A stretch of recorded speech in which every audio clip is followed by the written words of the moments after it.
Okay, today we're diving into something that's, well, a huge part of modern parenting for many, the breast pump. Right. It's really more than just a gadget, isn't it? It's about flexibility, making sure your baby can get breast milk even if you can't be right there. Exactly. When you first see one, all those tubes and flanges and the motor noise, it can seem a bit daunting. Oh, definitely. A bit like, whoa, what is all this?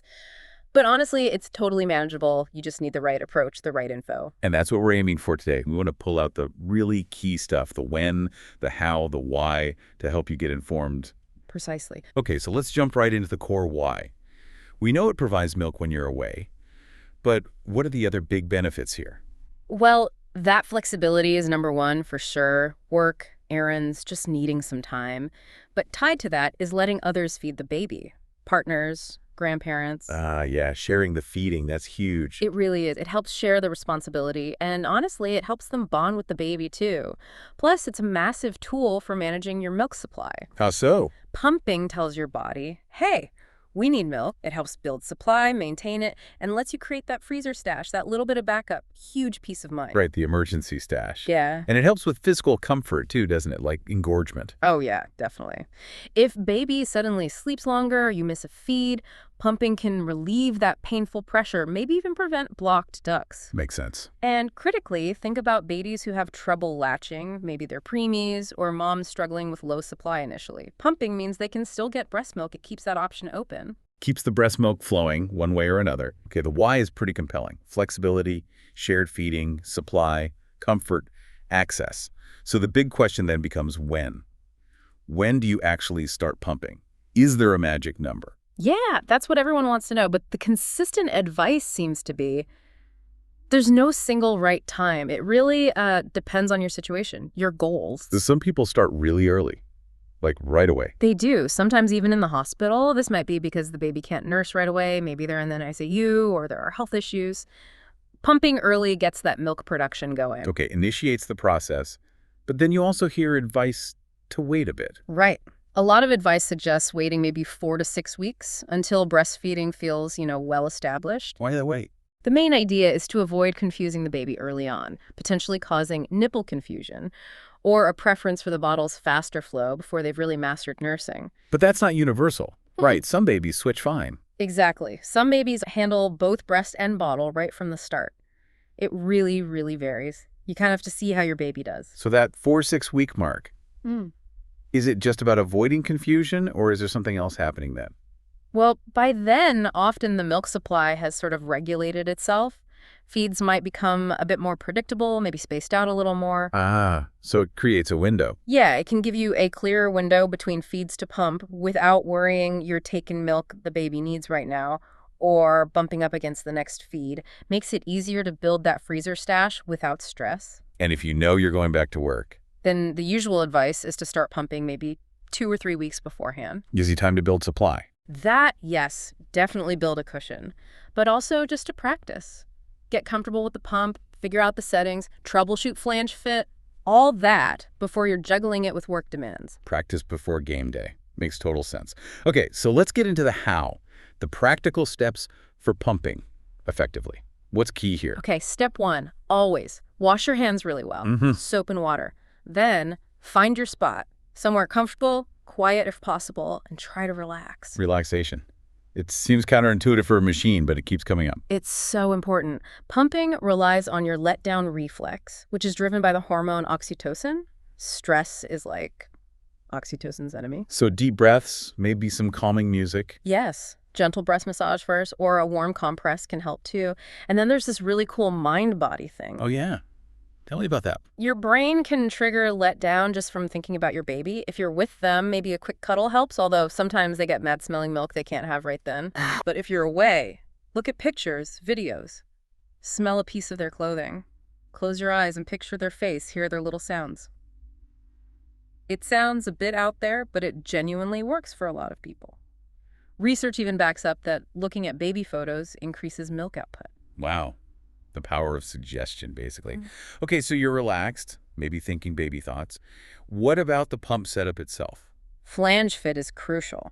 Can't stress this enough. Your nipple needs to move freely in the tunnel part, but not too much of your areola should be pulled in. What if it is? Or if it hurts? That means you probably need a different size. Don't just stick with the ones that came in the box. You might need smaller or larger. Sometimes nipple shape changes during pumping too. They call it elastic nipples. It needs attention. Okay, so getting the flange size right is key. Anything else for setup? Maybe moisten the edge of the flange a little with water or a safe balm for a good seal. And make sure your nipple is centered before you hit the power button. Got it. Then you turn it on. What happens then? What about suction? Okay, most electric pumps have 2 phases.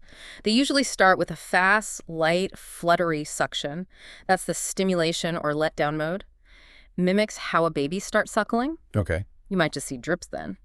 After a minute or two, or once milk starts flowing well, you switch, or some pumps switch automatically to a slower, deeper, more rhythmic pull. That's the expression mode. And suction level. Crank it up. No, please don't. Big mistake. Start low. Increase it only until it feels strong but still comfortable. Comfortable is the key word. Not painful. Never painful. Higher suction doesn't equal more milk if it hurts. It can actually reduce milk flow by causing pain and stress and potentially damage tissue. Find your sweet spot, the highest setting that feels comfortable. Right. Comfort over power. Okay, so you're pumping away comfortably. How often? How long? Again, it's about finding your rhythm. If you're mostly nursing and just want to build a stash, pumping between feeds is usually best. Maybe an hour after a feed and at least an hour before the next one. Signals extra demand without taking from the baby's next meal. Exactly. But if you're pumping because you're away, say at work, then you really want to try and mimic the baby's feeding schedule. So if baby eats every 3 hours at home, You try to pump every 3 hours at work, or as close as you realistically can. It keeps your body in sync with the baby's needs. and how long should each pump session be? Generally, aim for about 15 to 20 minutes. For many, that's enough time to get a couple of letdowns and feel well-drained once supply is established. But some people might need longer, maybe 25, even 30 minutes, especially early on, or if they're trying to increase supply. Pump until the milk flow really slows right down and your breasts feel softer. Okay, and clean the parts after every single use, right? Yes. Crucial hygiene step, we can talk more about that. But first, are there better times of day to pump? Good question. Is morning better? Often, yes. Many people find they get the most milk in the morning. Prolactin levels, the milk-making hormone, are naturally higher overnight. So that first pump after the baby's first feed, maybe 30, 60 minutes later, can be quite productive. Any times that are typically less productive? Sometimes late afternoon or evening can yield less. Maybe just accumulated tiredness, stress from the day. It can impact letdown. But honestly, pump when you can. Consistency beats trying to hit a perfect time that stresses you out. Right, fit it in where it works. And another technique for moms who get good at multitasking is pumping one side while nursing the baby on the other. Oh, wow. Efficient. Very. If your baby is getting enough from one side per feed, it's a great way to build a stash and ensure good drainage. Or just pump for a few minutes at the end of a feed to capture any remaining milk. Lots of little strategies. What about exclusive pumping? For moms who rely solely on the pump. Yes. It's a major commitment, requires real dedication. A good quality double electric pump is pretty essential for efficiency and keeping supply up. And the schedule for that? Initially, you're basically mimicking a newborn's frequency, so 8 to 12 times in 24 hours. That means pumping every 2 to 3 hours around the clock. Yeah, for about 15, 20 minutes each time. That high frequency is vital to establish a full supply. Later on, once supply is solid, some find they can stretch the time between pumps a bit, especially overnight. Okay, so you've pumped this amazing milk, liquid gold. How do you store it properly? Right, storage is key. You can use the bottles the pump came with, regular baby bottles, or special breast milk storage bags. Those flat plastic bags. Yeah, the ones designed for milk. Quick tip. If you're freezing in bags, don't fill them all the way. Leave some room at the top, like maybe fill them 3/4 full, because the milk expands when it freezes. Good tip. Avoid bursting bags. Exactly. And freezing in smaller amounts, like 2, 3, or 4 ounces, is often helpful. Less waste when you thought. Makes sense. And the time limits. How long is it good for? Okay, general guidelines, and these are pretty standard. At room temperature, away from sun or heat, it's usually okay for up to 4 hours. Okay. In the fridge, up to 4 days. Store it at the back, not the door, where the temperature is most stable. Right. And freezer. In a regular freezer compartment, like with a fridge, it's best used within 6 months, but technically okay for up to 12. In a deep freeze, it lasts even longer, but 6 months is a good target for best quality. And labeling, essential. Oh, absolutely non-negotiable. Date and time pumped on every single container. Every time. Milk composition can change slightly through the day, but mostly it helps you track. And always use the oldest milk first. First in, first out. Oh, and you can combine milk from different pump sessions from the same day. But wait until they're both chilled to the same temperature in the fridge before mixing them. And label with the date of the earliest pump. Got it. Chill first, then combine. Okay, let's circle back to cleaning those pump parts you said after every use. Every single time. Any part that touches your breast or milk needs cleaning. Prevents germ buildup. What's the best way? Just rinse. No, more than rinsing. First, wash your hands. Disassemble all the parts, flanges, valves, membranes, bottles. Wash them in hot soapy water. Use a dedicated brush one you only use for baby feeding stuff. Not the regular dish brush. Ideally not. And use a clean wash basin or bowl, not the kitchen sink itself. Sinks can have lots of bacteria. Rinse everything really well under running water. Then how do you dry them? Air dry completely. Put them on a clean paper towel or a dedicated drying rack. Don't use a dish towel to dry them because towels can reintroduce germs. Right. Let them air dry fully. And only store them once they are totally, completely dry. Moisture breeds bacteria and mold. And sanitizing. Is that necessary every time too? Washing after every use is the main thing. Daily sanitizing is often recommended, especially for babies under 3 months or preemies or babies with health issues. How do you sanitize? You can boil the parts if they're boil safe. Check the instructions. Or use a dishwasher if parts are dishwasher safe on a hot water cycle with heated drying. Or use a microwave steam sanitizer bag or an electric steam sterilizer. Okay, so washing every time, sanitizing daily if needed. Got it. Yeah. Now the big one. How do you actually maximize your milk supply while pumping? It really boils down to that supply and demand principle we keep mentioning. Empty breasts make more milk.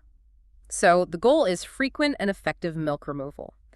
Pumping consistently and making sure you're draining the breast well each time tells your body to keep up production. So consistency and thoroughness. Exactly. And we already talked about relaxation, how being calm, thinking about your baby helps that oxytocin flow for letdown. That directly impacts how much milk you get out in a session. Right, the mind-body link. Any hands-on tricks during pumping? Yes. Hands-on pumping. Research actually shows this helps. While the pump is going, use your hands to massage and compress your breasts. Work from the outer parts towards the nipple. Keep going as the milk flows. Kind of like helping the pump along. Sort of. When the flow slows, massage again. Maybe focus on areas that still feel a bit full. And then this is key. After you turn the pump off, try a few minutes of hand expression. Expressing by hand. Yeah. Use your fingers and thumb to compress and gently roll towards the nipple. You can often get another ½ ounce or more this way. Fully emptying the breast like that sends a really strong signal to make more milk. Interesting. Anything else that helps or hurts supply? Well, check your medications. Some hormonal birth control, especially with estrogen, can lower supply for some people. Talk to your doctor about progestin-only options if you're concerned. And that common decongestant, Sudafed, is known to decrease milk supply pretty significantly in some women. So if you have a cold, maybe look for other relief options first, like saline spray or steam. Good to know. And just basic self-care. Rest, water. Absolutely crucial. Being exhausted or dehydrated won't help. Easier said than done with the baby, I know, but try to rest when you can. Stay hydrated. You don't need to chug gallons, just drink to thirst. And skin-to-skin contact with your baby whenever possible. Also great for hormones and relaxation. What if you pump and, almost nothing comes out? Is it pointless? Does it mean supply is tanking? That can feel so discouraging, but no, don't give up. Even a dry pump session, where you get very little, is still providing stimulation. It's still telling your body, demand is here. So keep going, even if the output isn't great that session. Yes, especially if you're trying to build supply. Consistency is key. That regular stimulation adds up over days and weeks. Your body will get the message eventually. It takes time. That's really good to hear. It sounds like overall pumping gives amazing flexibility, real benefits, and once you understand the timing, the technique, the little tricks, it becomes way less intimidating. It really does. It's about empowering you with options, finding what works for your family, your life. It takes a bit of learning, sure, maybe some troubleshooting, but the payoff can be enormous. So what does this all mean? When you think about how your body responds, not just to the pump's mechanics, but to your own relaxation, even just seeing a picture of your baby, and how that consistent demand signal actually builds the supply. What does that incredible mix of biology and emotion tell us about how we nourish our babies. Maybe consider the sheer resilience and adaptability built into us, that deep connection between mind, body, and baby. It's really quite something, isn't it?